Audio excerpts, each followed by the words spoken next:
Hello, everyone. I am so glad that we are starting off this year together. Everybody who is here right now, just ask yourself the question, am I really just in my own way? I'll tell you right now, most of the reason we're here right now is that we did not ask ourselves that question last year or the year before. We weren't honest about it. Think about it. The internet has all this information all over the place. And still, with all the information, digital age, computers in your hand, we're still not where we want to be. What do you think is happening here? You're right. It's mainly us. We got to get out of our own way in order for things to work. So if you're here, make sure you just tell us where you are tuning in from. I like to see where everybody is all across the nation. I have clients who are also international, and that's part of the broadcast today. So we're going to talk about the 4 secrets of 7-figure women. And you may be there already, but the problem is maybe things aren't going so smoothly. And I want to make sure that you level up. You want to enjoy your money. You want to enjoy your hard work. You want to enjoy your family. How about some free time? How about some sleep? So all of these things can be refined and improved. And this is why I'm inviting you to have this conversation today. I'm Dr. Toni Haley, MD. I was a physician and I had burned myself right on out. And then I corrected that thinking, right? And I want to make sure that you do too. And I've now coached so many 6 and 7-figure earners to greater fulfillment, to beat that imposter syndrome, to get away from that martyrdom that so many women are struggling with. And I want to make sure that you know that you can do it too.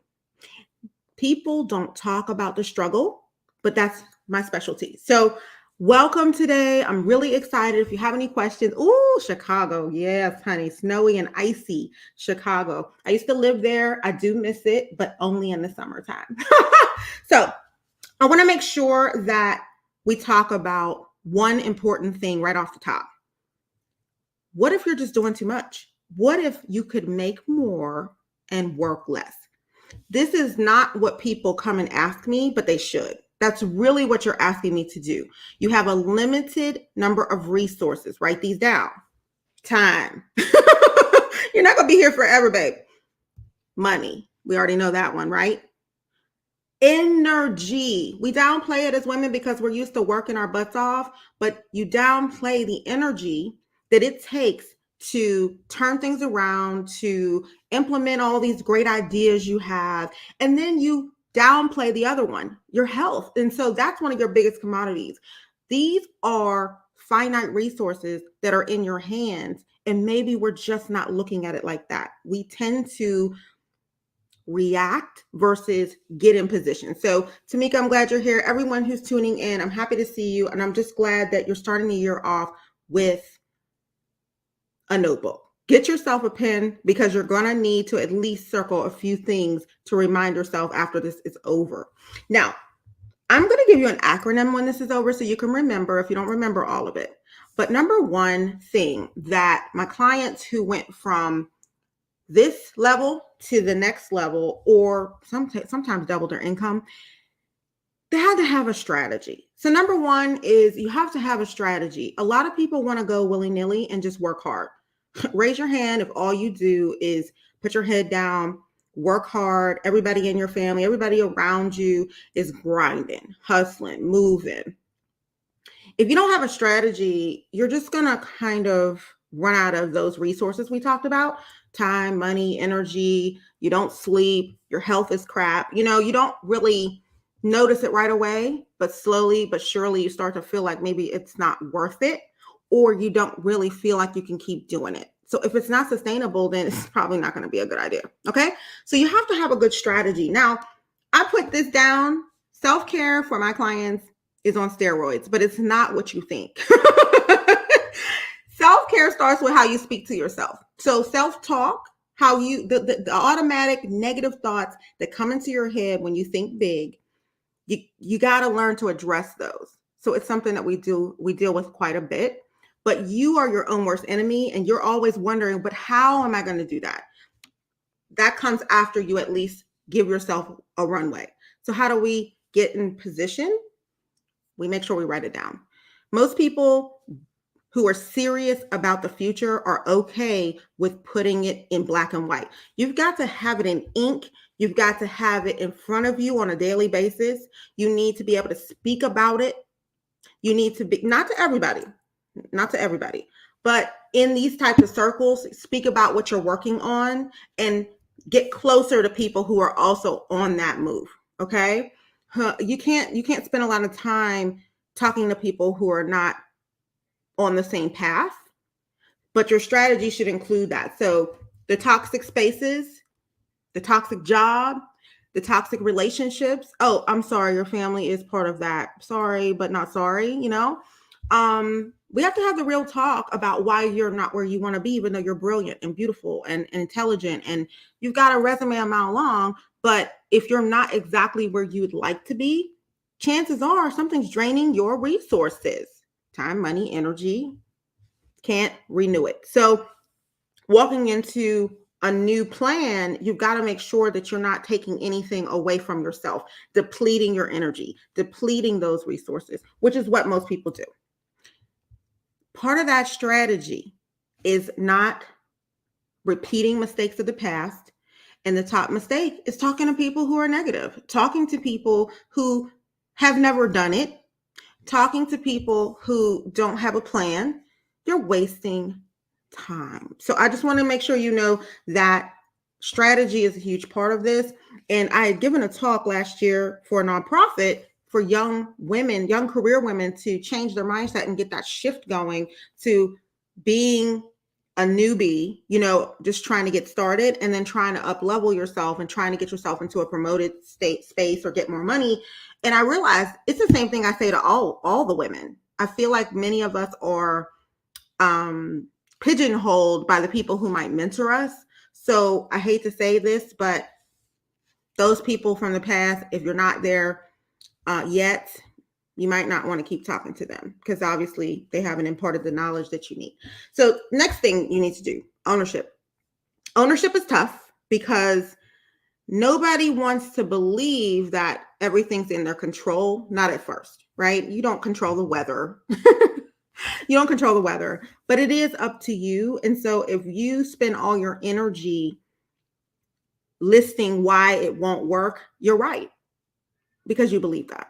Okay. So I had this client who came to me and she had a job that really did suck up all her energy, all her time.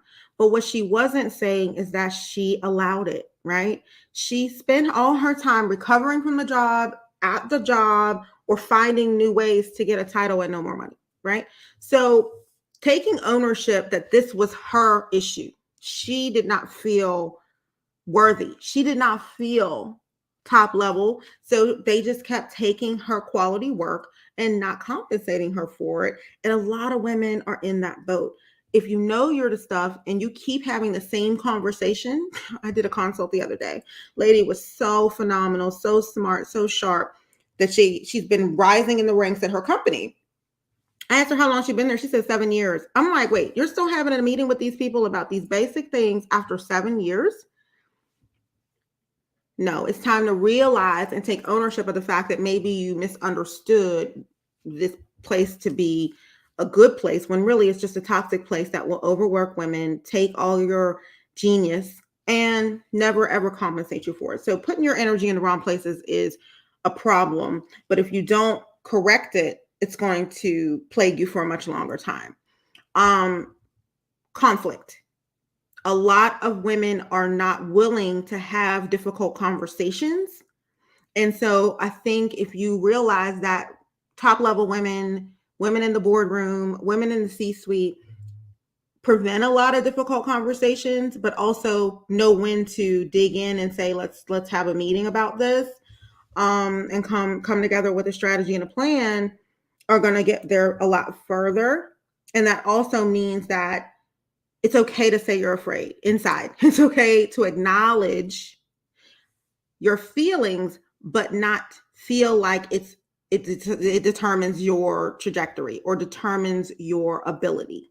Just because you feel fearful for a public speech or something. Doesn't mean that you're a scaredy cat. It just means that you're nervous, but it's not who you are. You're not this person who is negative or a coward or something just because you have a difficult time. Now, number 3. This one is tough because women oftentimes don't want to seem like they don't know something, but asking for help is really important if you want to maximize your impact. So when you don't, you tend to keep running from things that need to happen. I was having a conversation with a client of mine who we had got over a really big hurdle with board exam. And now we were talking about the future. And she had this wonderful strategy, all the things we talked about. But then when it was time to sit down and say, okay, well, let's talk about this money you're making now, because that used to be a problem, right? We were talking about the money we didn't have. Now she's got all this money and all these opportunities, some of which are just coming into our inbox, some of which are at her job. It's just coming out of the woodwork. I was like, well, what about your financial team, right? So you don't have to know everything. Asking for help at key moments is really important so that you don't drain your cup. You have so much going on. You need to ask for help. And I know that that's the number one thing that I hear from women. If you're one of those people who should be asking for help more often in 2023, I think you need to put that in the comment box. I will say that includes therapists.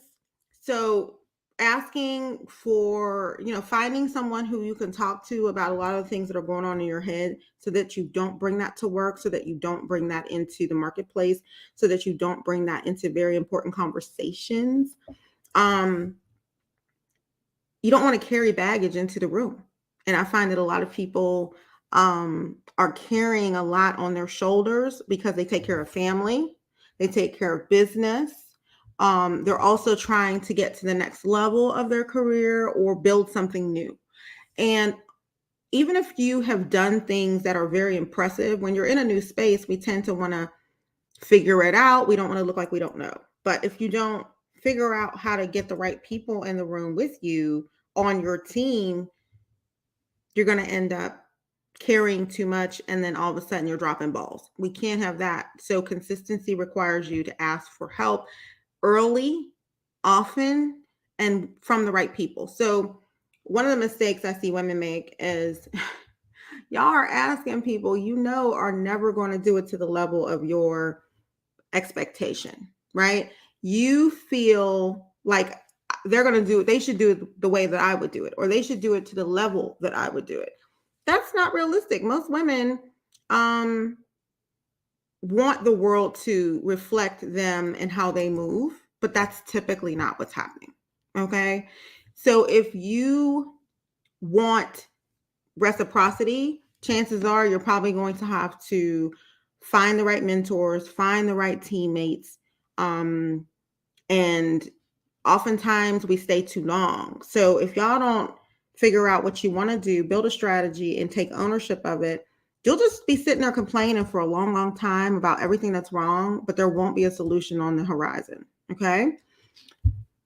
Last but not least, I'm keeping it short and sweet because I want you guys to sit down and figure out what you want to do and what's in your way. Okay. This is the sort of thing that is difficult, but it's important because then we can put in some solutions. If we don't have a clear picture of what's wrong, we will not be able to come up with the right antidote. Okay. So I'm going to say a list of things you will find that these 6 and 7 figure women, they resist negative people. They resist the negative self-talk we talked about. I mean, yes, it's there. They resist the urge to do the perfectionism. I talked about perfectionism today in my group because a lot of us think, oh, I just need it to be perfect, but it's really procrastination. You've got to resist the urge to make it perfect before you move. You've got to act when you're afraid. So you can't use that as an excuse or delay any further. You've got to just do the preparation and get out there and do what you need to do. This is something that, takes some time, and, you can hire people to assist you with this, but These are the things that you can do to improve your life right away. Let's talk about mindset. One of the things that women who are doing really well that you see, and you're thinking, man, how is she doing all of that? She's got all this stuff on her plate and she's really killing it.